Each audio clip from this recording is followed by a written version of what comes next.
All right, we're good. Let us start. So, what I want to chat about today is ransomware. Where are we? And I'll essentially start. I will add all the comments as we go. I just want to say that we are informal. We're not advertising anything, we're not selling anything, and we're trying to be as useful as possible. So here you are, and talking about ransomware, I'll give you one bad joke.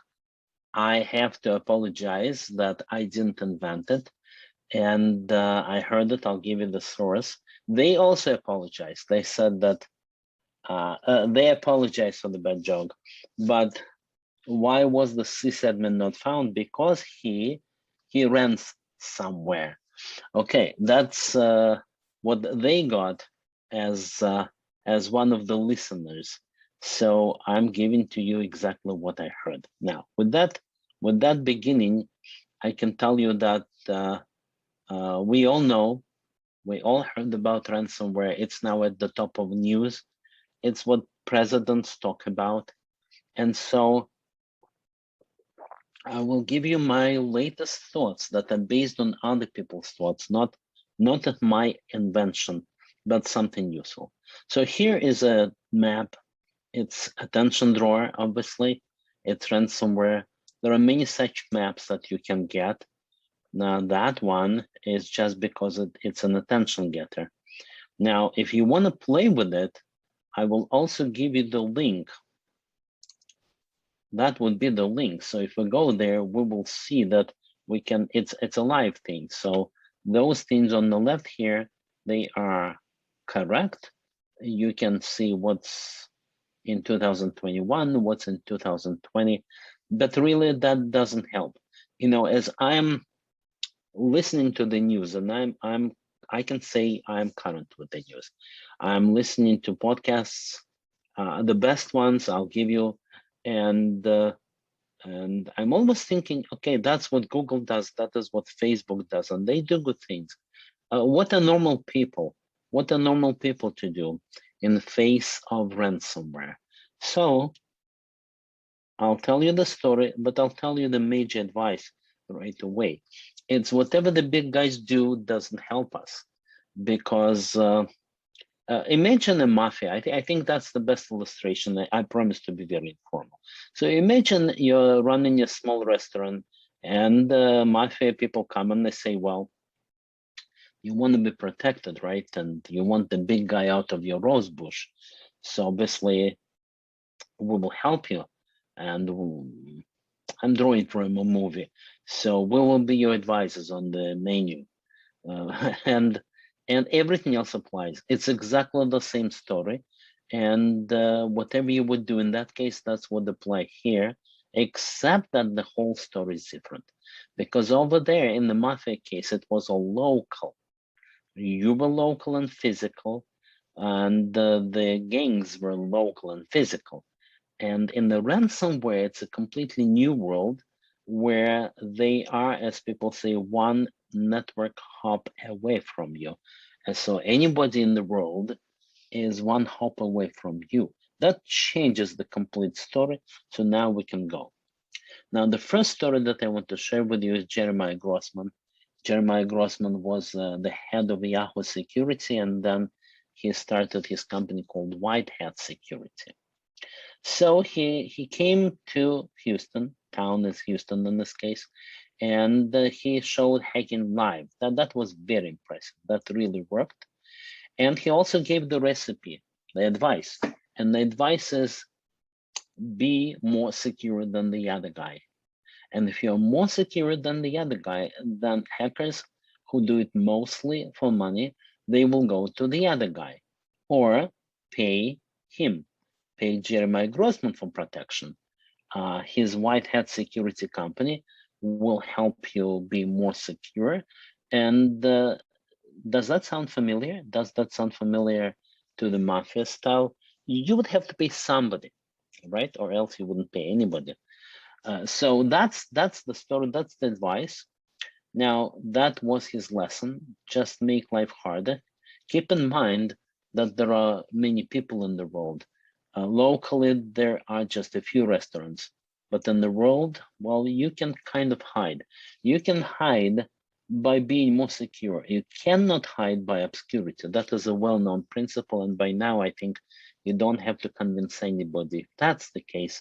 But you can hide by being just a bit more secure. Then you don't show up in this easy prey list, which is of course compiled by the hackers who have the best technology. They work on it, they invest into this. Artificial intelligence comes in, so you are just invisible. All right. So to get a feel for who is the criminal, here's a lecture not by a criminal, but by a certain authority on this matter. He is called Greg. You can say Greg Q, and he's a well-known persona. He teaches in a wonderful lecture on the YouTube what you should do to become a criminal, or what you should do. He calls it freedom fighter, and stay out of prison. So the major important thing is called, I think it's called secure operations, OPSEC, operations in a secure way. And most people who get caught just violate some of the rules. You have to be fanatically, extremely careful. Now, or you can live in Russia. That works because then you get some protection. So either way, these are the techniques that you will be using.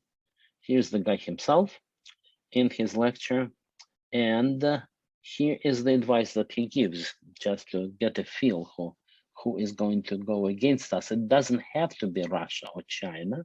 It can be anywhere as long as you create a persona and never mix that persona with real you ever, and very fanatical about this. One guy was arrested in the United States just yesterday trying to sell some secrets. Well, he did everything right technically. His OPSEC suffered. He just came to the place where they told him to come and they were FBI.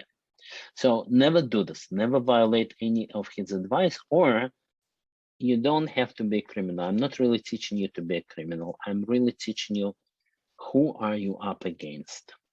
It's those people who are very careful about this. That's his Twitter. And what am I suggesting is a bunch of advice. I will come to this, to all of this bunch of advice, but one of the things to make it fun is that I'm suggesting is imitate both red and blue teams. Now, red team is the one that attacks. Blue team is the one that defends. And my basic idea is that all of that is pretty boring. If you're just building your defenses, then you never know if somebody went away because they never really attacked you, or they tried to attack and it didn't work. If you have your teams in place in your mind, at least in your mind, and if you can also measure, and I'm working with a company that they should give me the tools, so when I'm teaching security, I will be able to measure the attackers and the defenders. But you see the general idea. The general idea, it's not if. The general idea is when. You can imagine that you're being scanned with robots all the time. There is no security by obscurity. You can imagine, or you can start thinking that breaches are going to happen, not when, I mean, not if, but when. And so with this kind of mindset, it makes it a bit more realistic. So let's go. The criminal economy itself is one of the best. You can learn the skills from them. You can learn all kinds of project management. They also specialize extremely well. They have malware as a service. And if you go to that website, you'll see it's all in Russian. And it says you should not, you promise us never to attack the Russian targets. Beyond that, everything is fair game. So you will have malware as a service. You only find the targets. You will also have payments as services, escrow services, and so you'll have a lot of things to worry about. Now, how you fight this is another story, but we're not FBI to fight that.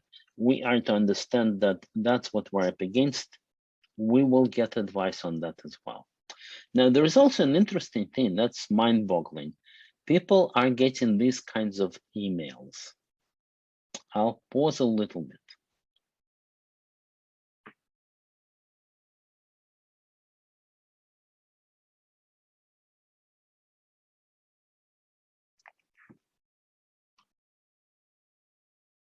You cannot hear me, says John. But my question is, were you able to hear me before? That's because it could be on your side. On my side, it sounds as if I'm talking and being recorded. Okay, yes, that's what I thought. So. All right, so let's look at this letter. It's real. So that means that we're kind of back into the everybody watches everybody game. Any one of your colleagues could potentially get that email and get interested in 40% of $1 million and install this ransomware.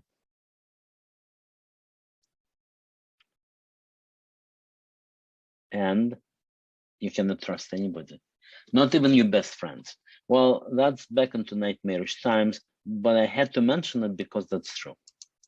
All right, now, so what do we do?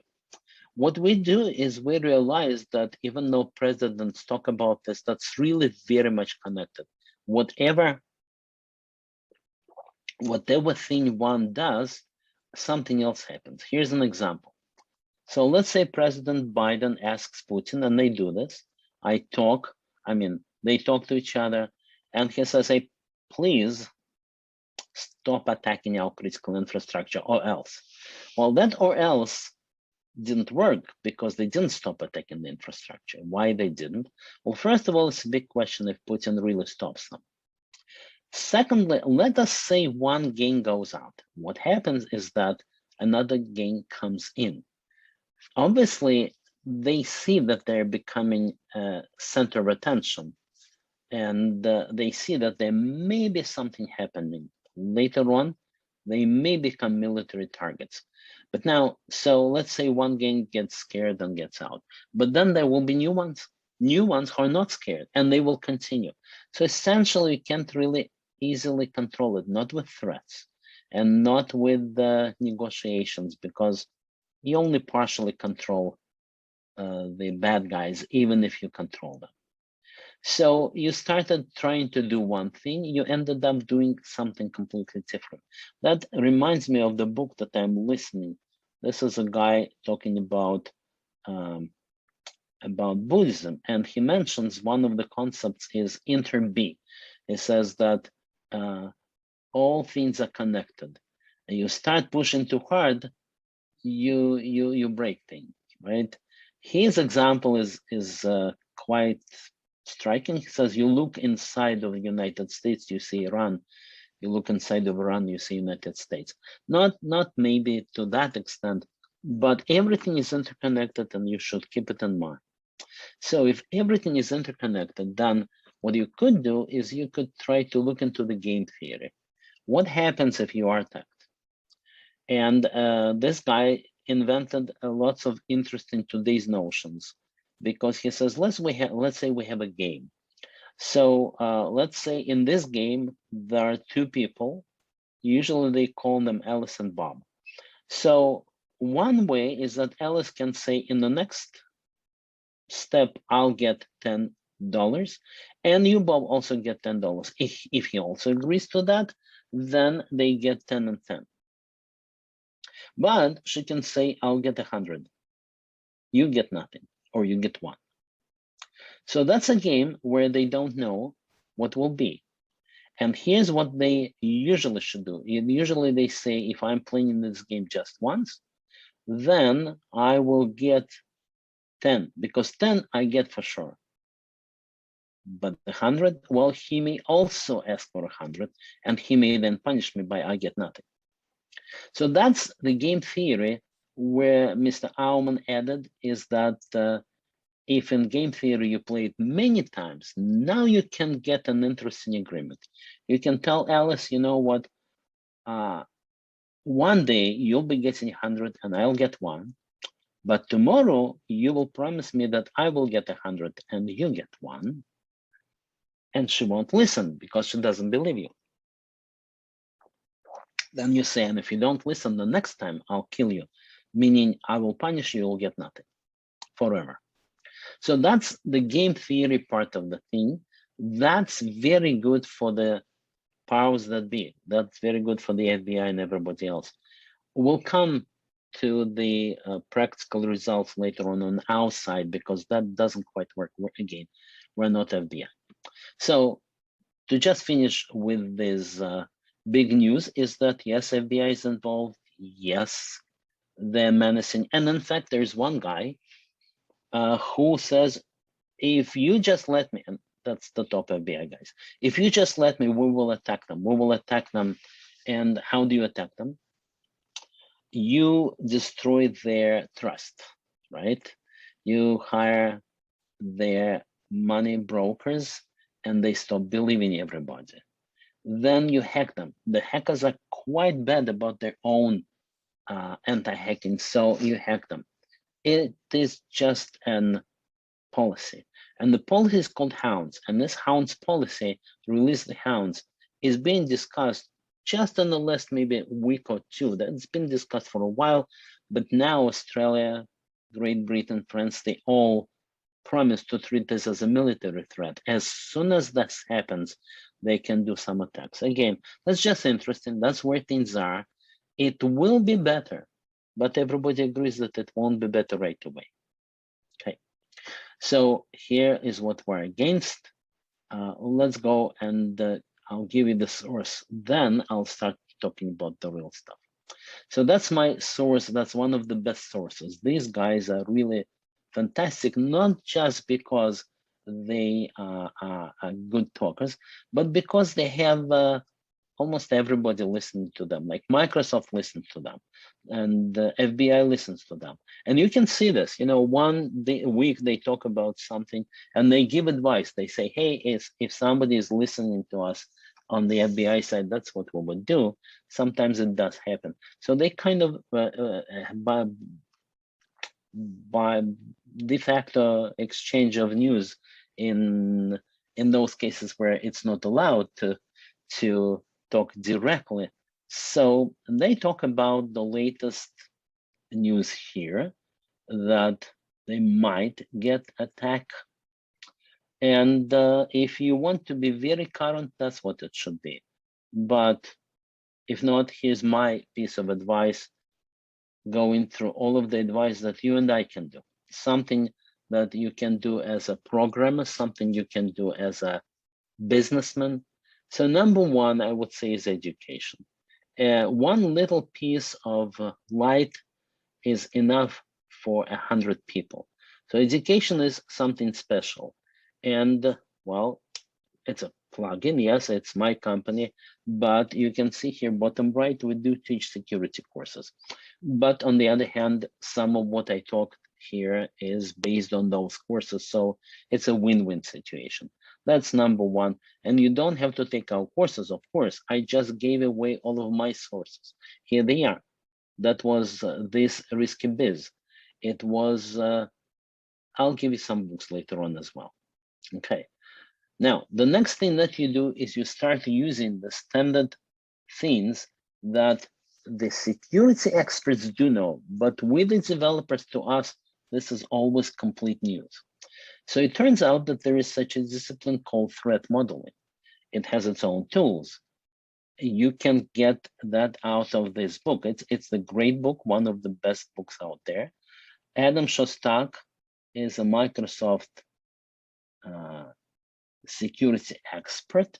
And of course, you might say, haha, Microsoft gets hacked all the time. Well, that's a very interesting conversation. The latest news from Microsoft is that they are finally disabling, I think it's version 4 of Excel macros. That is the standard hack attack tool for the last 20 years. That's because Microsoft hates breaking compatibility going backwards. So actually this bug was there, not fixed, for 29 years, and is the standard in every hacker repository. So you might say, what do they know? But on the other hand, you can't avoid that. They're everywhere, and they are part of the structure. And that's where you see that everything is interconnected here. You break something, you fix something. In other words, you can listen to him. Just because Microsoft gets hacked all the time doesn't mean that he doesn't know what he is talking about. And then this same security podcast keeps telling Microsoft that you guys just don't have the right approach. You always prefer money over security. You need to put, and you have many great people there. You just need to put the right guide in place. So that's to establish the credibility. He will teach you exactly how to align all of the threats that you could have and how to begin thinking about them, if not protecting. The next step is tabletop exercise. That was introduced to me by a very friendly consultant. And again, you have to know that such things exist. People sit down and they just ask, well, okay, what if we ransomware? Like, ask me, what if I am ransomware? Well, number one is that I'm not such a big target. Most likely I will be under the radar. But secondly, I know where my stuff is. I can drop this computer from which I'm presenting and I'll run out, buy another one. That's okay. Hardware replacement, it's a way to go. And all of my stuff is in certain place on the cloud. And then I work with other people. I know that their stuff is also in Git. So I kind of have my answer, but you will be different. So everybody will discuss. And then the next step after discuss exercise. What if I really drop my computer? What happens? I know I did it not on purpose, but in real life, you absolutely will have to go through the exercise. Tabletop is not enough. So the advice is you need to accept that security is real and insecurity is also real.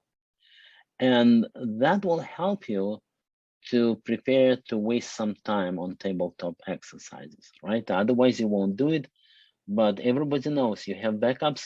Well, you need to at least once to verify that your backups do work. Another piece of advice. Well, contingency plans. If you are a business that has something to lose, then I have to say that it's much better, and everybody says it, it's much better to have some people stand by and ready to help you. And you will see interesting things.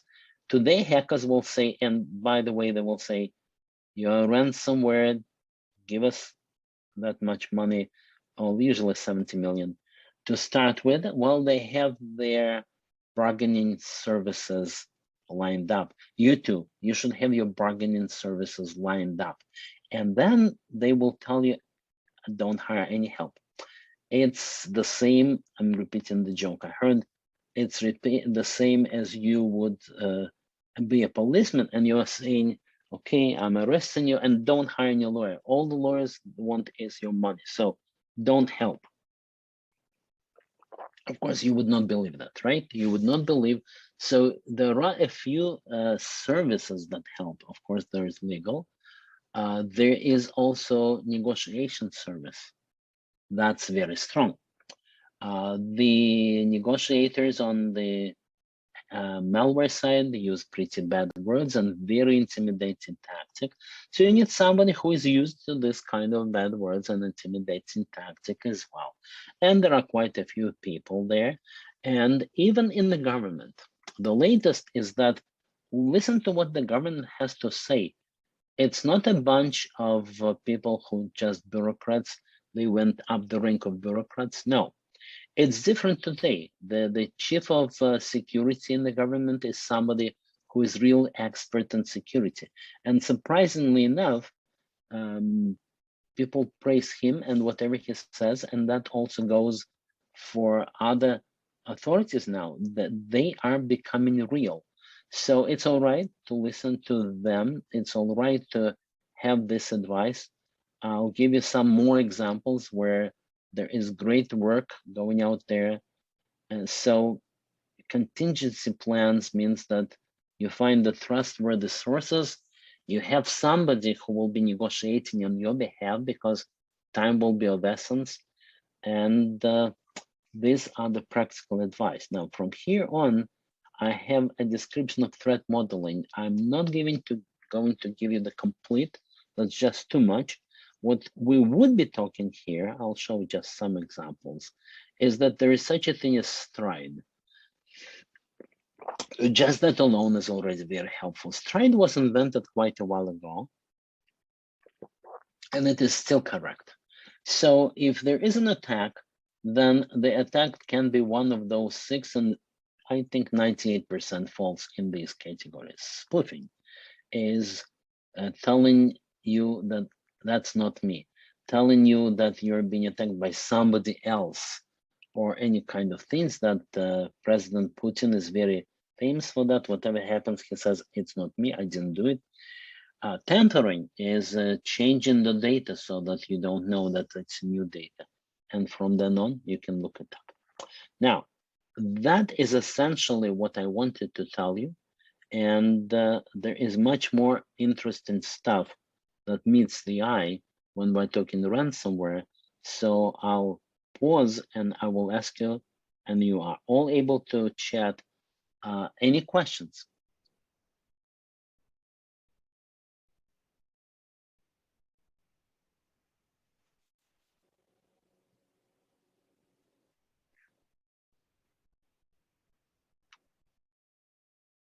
No questions. So either I covered everything, or I scared everybody, or I really gave you enough. I gave you enough information, because from then on you realize that that's a real problem. It's something you would want to know for many different purposes. And I gave you enough references so that you can go through. So let's go back real quick and let's talk about what you can do. Now, here is the step of, well, set of 4 steps that you can work. All of them will require work, but that will really help. Here's the education part of it. Here's the book on threat modeling and on tabletop exercises. Now, these are very special sources because it's not that many tabletop videos. This one is on YouTube. It's not that many good books on that, right? So that will give you exactly the right knowledge, and it's not that many real experts. And by real experts, I mean this here, Greg. So you can start from that. Once you start from that, then you can deepen your knowledge. Knowledge is your real defense, okay? And of course, it's too much. I'm asking you to learn, and not everybody has the time or desire. Well, in that case, you just should befriend somebody who is learned, and he would be helping you with all of that. So I hope that was useful. I don't see any questions. I will still give you a few more minutes, a couple more minutes. And if not, we will be in touch. You will get the recording. You will also get the slides. And well, wishing you all guys good luck. It's real world out there. You cannot control it with political correctness. So, all right. First question, Lester. How often is an actual ransomware attack detected as data is being encrypted? So Lester, your question is how often is ransomware happening? That's a few thousand a day. And how often is it detected as the data being encrypted? That is right away, because that software that does the ransomware encryption, it puts a blocking dialog on the screen which says pay up. How often is it caught in process and disconnected from the process? That's a great question. and that is something that I heard just yesterday, and it's called security beyond breach. So if you search for that,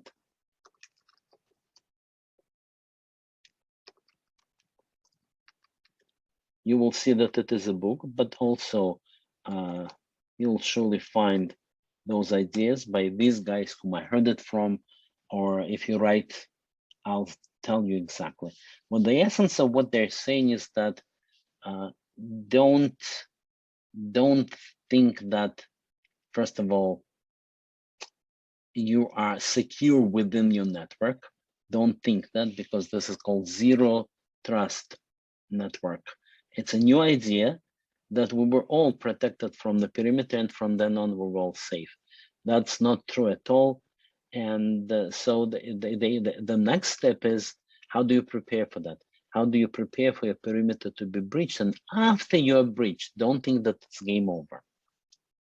So I hope that is the beginning of the answer. So if you use their products, then obviously that's the intent. Most of the good help comes from paid products, and these are brilliant new products that are coming to market. So that gives you real protection. Now, we're still within the same domain. If you don't pay the mafia, you need to pay somebody, but that's the real life. Now, another question, my understanding is the actual time to encrypt is hours to days, and then the switch is flipped at the final step. But the system works normally, even with a lot of data encrypted. That's a good thing, and that will take us a long time to discuss exactly. That all depends upon your software, right? I believe most of us here are software experts, and we know how to write software and improve the speed and use the right languages, which would be maybe Go, or maybe I'm looking at Scala, so I would recommend using Scala with Akka for that. But it depends upon the software. Sometimes it can be long, sometimes it can be short. And besides, there are so many ways to hide most of the breaches. Once they're discovered, then it turns out that they've been around for a few months already. So they had all the time that they needed, right? In other words, your question is good, but the way to address it is go to the source and find out, well, what do I do to help myself when I'm breached? By the way, yesterday there was yet another regulation passed by the American government, and that is people have to disclose their breaches. If they want to work with the government, there are more rules on disclosing. And so that should also help. One crazy suggestion didn't work. One crazy suggestion was, let's forbid insurance companies pay for the ransomware. And we all know that this the pipeline hack, right? The pipeline hack, they only thought for a day or less because they had insurance. So take the insurance out, they will think much harder. But obviously that's not the right way. That doesn't work. And I think the major lesson that you hear is that whatever the government was doing, they finally realized nothing works. And that's where you begin to see real experts brought in with the real advice. Okay, another question. Can you please suggest how to simulate ransomware in a safe environment? I want to generate a data set. That's a great idea. And thank you for reminding me about this. So there are a couple wonderful steps to start, okay? The very first step to start is called Goat Labs. So let's go there. You might know it, you might not. So it's called OS Go Labs. Okay. It's not advertisement, it should be this, right?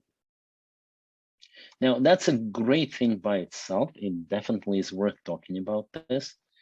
And even though it looks like it's a running website, it's not. In order to run this, you will need to click on this install that will come very shortly. There will be a link to do the Docker image, for example, and download, and you put it into your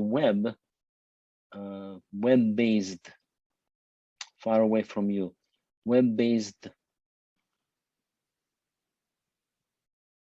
virtual machine. And then you become very vulnerable because they have added every possible vulnerabilities. So you do it either in a complete local host mode. I do it, I go to a virtual machine, and there I do a local host mode with VNC. And now you can imitate all of those attacks. So I don't think I saw ransomware there, but it's very close because ransomware is just the monetary model. That's just the business model. The technical pieces are all here. So there will be quite a few dozen of them. I cannot show it here precisely because it doesn't work this way. They don't want to expose their site to all of the vulnerabilities. You'll have to go, I use usually the Docker image, and it tells you what you need to do. That's the command that you run. And that pretty much is an answer to your question. So you will create this virtual machine, you will run this command, you'll see all of the vulnerabilities, and that should work. Okay, now Lest also says vulnerability ransomware simulator. That looks very nice. Let's see.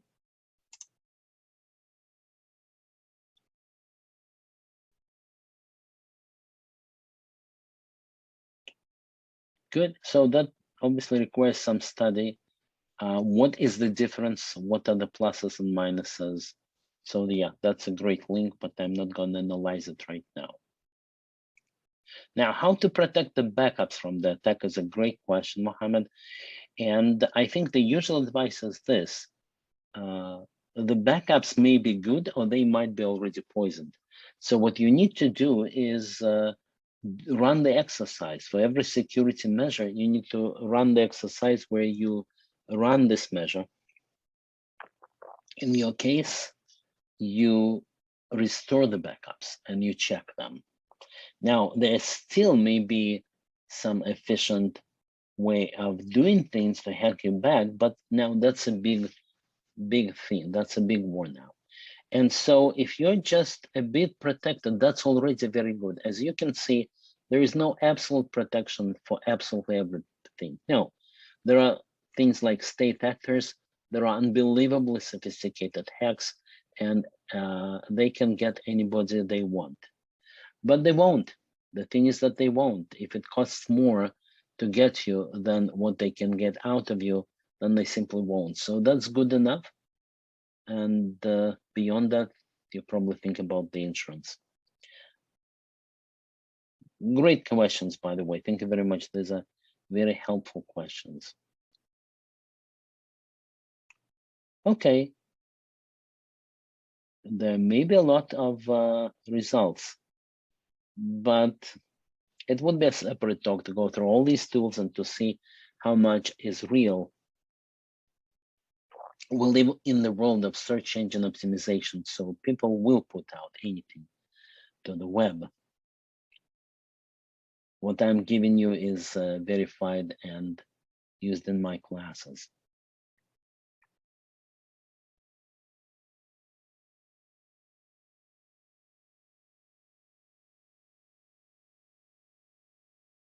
So your questions actually took us deeper than where we were.